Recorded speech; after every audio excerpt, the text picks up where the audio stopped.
হুজুরের কফিন ধরে শপথ করেছিলাম, আল্লামা দেলোয়ার হোসেন সাঈদীকে যারা অন্যায়ভাবে কারাগারে প্রকোষ্ঠ করে রেখেছিল, বন্দী করে রেখেছিল, আল্লামা দেলোয়ার হোসেন সাঈদীকে যারা অন্যায় অপবাদ দিয়েছে, তাদের শেষ দেখে আমরা ছাড়বো ইনশাআল্লাহ।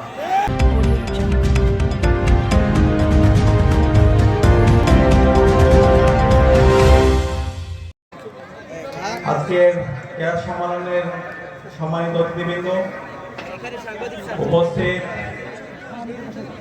সাংবাদিক বন্ধুগণ, শহীদ পরিবারের সদস্যবৃন্দ এবং উপস্থিত আলেম ওলামাবৃন্দ এবং ফিরোজপুরের সর্বস্তরের সংগ্রামী ছাত্র জনতা, আসসালামু আলাইকুম ওয়া রাহমাতুল্লাহি ওয়া বারাকাতুহু।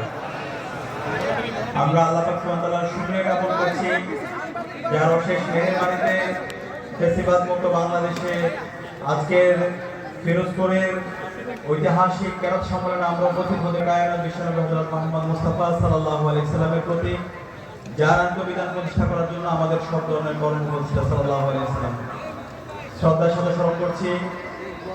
52 ভাষা আন্দোলন থেকে শুরু করে আজাদী আন্দোলনের সকল শহীদদের, বিশেষ করে মহান মুক্তিযুদ্ধের সকল শহীদদের, 90-এর স্বৈরাচার বিরোধী আন্দোলনের সকল শহীদদের এবং দীর্ঘ ফ্যাসিবাদ বিরোধী আন্দোলনে বিচারিক হত্যাকাণ্ডের শিকার সকল শহীদদের এবং ক্যাম্পাসের নিপীড়নের শিকার সকল শহীদদের এবং সর্বশেষ জুলাই বিপ্লবের শহীদ আবু সাঈদ, শহীদ ওয়াসিম, শহীদ শান্ত, শহীদ আলী রায়হান সহ বিপ্লবের সকল শহীদদের শ্রদ্ধার সাথে স্মরণ করছি। আল্লাহ পাক সুবহানাহু ওয়া তাআলা সকল শহীদদের জান্নাতুল ফেরদৌসের মেহমান হিসেবে কবুল করুন, আল্লাহুম্মা আমিন। এবং একই সাথে দোয়া করছি, আপনারা জানেন আমাদের জুলাই বিপ্লবের অন্যতম আমাদের সহযোদ্ধা এবং জুলাই বিপ্লব পরবর্তী বাংলাদেশে নতুন রাজনীতির যে কথা বলছি, নতুন বাংলাদেশ বিনির্মাণ করার জন্য আমাদের যে সহযোদ্ধা সবসময় অন্যায়ের বিরুদ্ধে, আগ্রাসনের বিরুদ্ধে, আধিপত্যবাদের বিরুদ্ধে কথা বলেছেন, শরীফ ওসমান হাদী, আপনাদের এই বরিশালেরই সন্তান। আজকে শরীফ ওসমান হাদীর উপর সন্ত্রাসীরা গুলি করেছে। আমরা শরীফ ওসমান হাদীর জন্য আল্লাহর কাছে দোয়া করছি, আল্লাহ তাআলা যেন আমাদের হাদী ভাইকে দ্রুত সময়ের মধ্যে সুস্থতা নিয়ামত দান করে, আল্লাহুম্মা আমিন। গতকালকে নির্বাচনের তফসিল ঘোষণা হয়েছে। তফসিল ঘোষণার পরে আমরা বিভিন্ন ধরনের ষড়যন্ত্র এবং চক্রান্ত দেখতে পাচ্ছি। পতিত ফ্যাসিস্ট যারা আছে এবং ভারতের প্রেসক্রিপশনে বিভিন্ন ধরনের ষড়যন্ত্র এবং চক্রান্ত হচ্ছে। আল্লাহ তাআলা যেন আমাদের এই বাংলাদেশকে, বাংলাদেশের ভূখণ্ডকে সকল ধরনের ষড়যন্ত্র থেকে যেন হেফাজত করে, সেজন্য আল্লাহর কাছে আমরা দোয়া করছি। এবং একই সাথে অন্তর্বর্তীকালীন সরকারের কাছে আহ্বান করছি, শরীফ ওসমান হাদী ভাইকে যারাই গুলি করেছে তাদেরকে দ্রুত সময়ের মধ্যে তাদেরকে অ্যারেস্ট করতে হবে। দ্রুত সময়ের মধ্যে এই ঘটনার নেপথ্যে যারা আছে তাদেরকে খুঁজে বের করতে হবে। সেটা অন্তর্বর্তীকালীন সরকারের দায়িত্ব, রাষ্ট্রের নাগরিকের নিরাপত্তা নিশ্চিত করা। 1 জুলাই বিপ্লবের পরে আমাদের নাগরিকরা যদি এখন পর্যন্ত নিরাপদ না হয়ে উঠতে পারে, আমরা নাগরিকদের জন্য যদি নিরাপত্তা এনশিওর করতে না পারি, তাহলে অন্তর্বর্তীকালীন সরকারের এটা বিশাল ব্যর্থতা। আমরা অনুরোধ করব, এই ঘটনার সাথে যারা জড়িত আছে সন্ত্রাসীদেরকে দ্রুত সময়ের মধ্যে যেন আইডেন্টিফাই করা হয় এবং একই সাথে আমাদের হাদী ভাইয়ের সর্বোচ্চ চিকিৎসার যেন রাষ্ট্রের পক্ষ থেকে ব্যবস্থা করা হয়। সম্মানিত উপস্থিতি, আজকে আমি যে ভূখণ্ডে দাঁড়িয়ে কথা বলছি, ফিরোজপুর, এই ফিরোজপুরের সাথে আমাদের আবেগ জড়িত।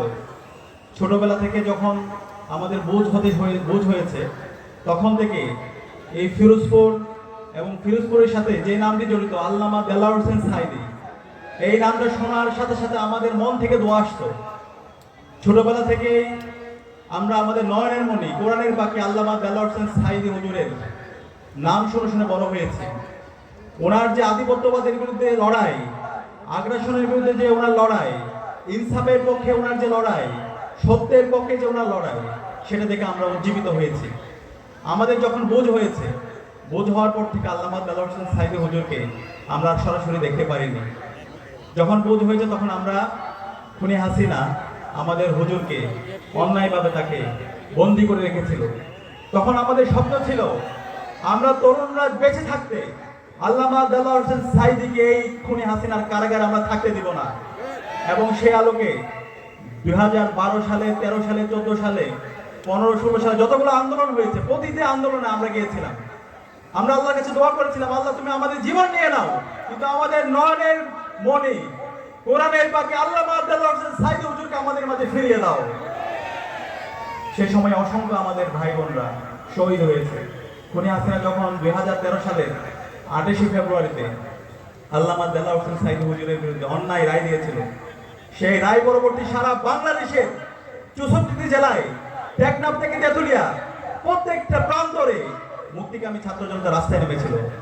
একদিনে 200 এর অধিক আমাদের ভাই বোন শহীদ হয়েছিল। হাজার হাজার মুক্তিকামী ছাত্র জনতা গাজী হয়েছিল। এবং এর পরবর্তীতে বাংলাদেশে অসংখ্য আন্দোলন সংগ্রাম হয়েছে, লড়াই হয়েছে। এবং সেই আন্দোলন সংগ্রামগুলো আমরা সার্বত্রিকভাবে আমরা নেতৃত্ব দিয়েছিলাম। এবং আমরা আল্লামা আব্দুল্লাহ হোসেন সাইদি হুজুরকে মুক্তি করার জন্য আমরা সবসময় রাজপথে লড়াই সংগ্রাম করেছিলাম। এবং আল্লামা আব্দুল্লাহ হোসেন সাইদি হুজুর সবসময় এই অঞ্চলের মাটি ও মানুষের কথা বলেছেন, এই অঞ্চলের মানুষের মুক্তির কথা বলেছেন। এই বাংলাদেশের যে অপারিত সম্ভাবনা, সেই সম্ভাবনা কিভাবে কাজে লাগানো যায় সে কথা বলেছেন।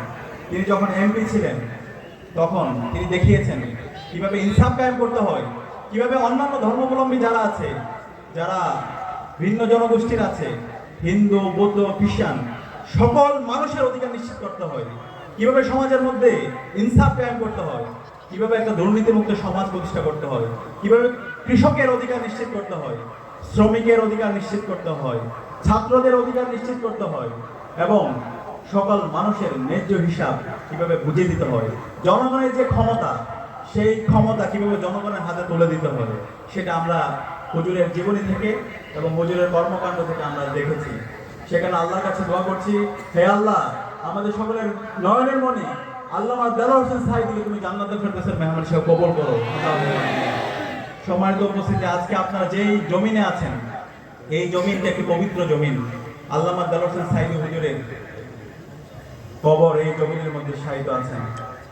হুজুরকে যখন মেডিকেল কিলিং এর মাধ্যমে হত্যা করা হয়, সেদিন আমরা 2023 সালের 14 আগস্ট পিজি হাসপাতালের সেই প্রান্তরে আমরা হুজুরের কফিন ধরে শপথ করেছিলাম, আল্লামা আব্দুল্লাহ হোসেন সাইদিকে যারা অন্যায়ভাবে কারাগারে প্রবিষ্ট করে রেখেছিল, বন্দী করে রেখেছিল, আল্লামা আব্দুল্লাহ হোসেন সাইদিকে যারা অন্যায় অপবাদ দিয়েছে, তাদের শেষ দেখে আমরা ছাড়বো ইনশাআল্লাহ। এবং সেদিন সারা বাংলাদেশের প্রত্যেক মানুষ কান্না করেছিল, সকল দলের, সকল মতের, সকল বর্ণের সকল মানুষরা সেদিন আল্লামা আব্দুল্লাহ হোসেন সাইদি হুজুরের জন্য কান্না করেছিল, সেদিন দোয়া করেছিল। সেদিন পুরো ঢাকার মুক্তিকামী ছাত্র জনতা রাজপথে নেমেছিল। আমি সেদিন যে কান্না করেছিলাম, আমার জীবনে আমি এত কান্না করিনি। সারা দেশের সকল মানুষরা সেদিন কান্না করেছিল।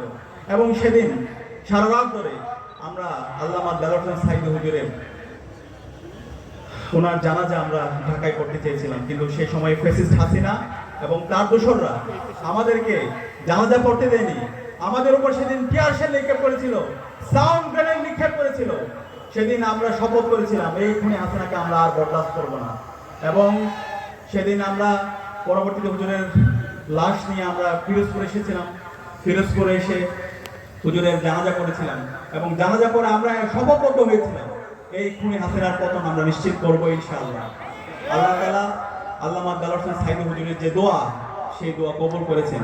আজকের যে জুলাই বিপ্লব হয়েছে, সেই জুলাই বিপ্লবের যেই আকাঙ্ক্ষা, আপনারা সারা দেশের মানুষের দোয়ার মধ্যে আছেন। আপনাদের এই অঞ্চলে হুকুমে আল্লামা আব্দুল্লাহ হোসেন সাইদি হুজুরের মধ্যে একজন বিশ্ববরেণ্য আলেমে দ্বীন, এই অঞ্চলের যিনি সবসময় সত্যের পক্ষে কথা বলেছেন, সেই মানুষটি জন্ম নিয়েছেন। সে কারণে এই মানুষের যারা, ওনার যারা সন্তান আছে, তাদের জন্য আপনাদের দোয়া করা দরকার। আপনারা কি পাবেন ইনশাআল্লাহ?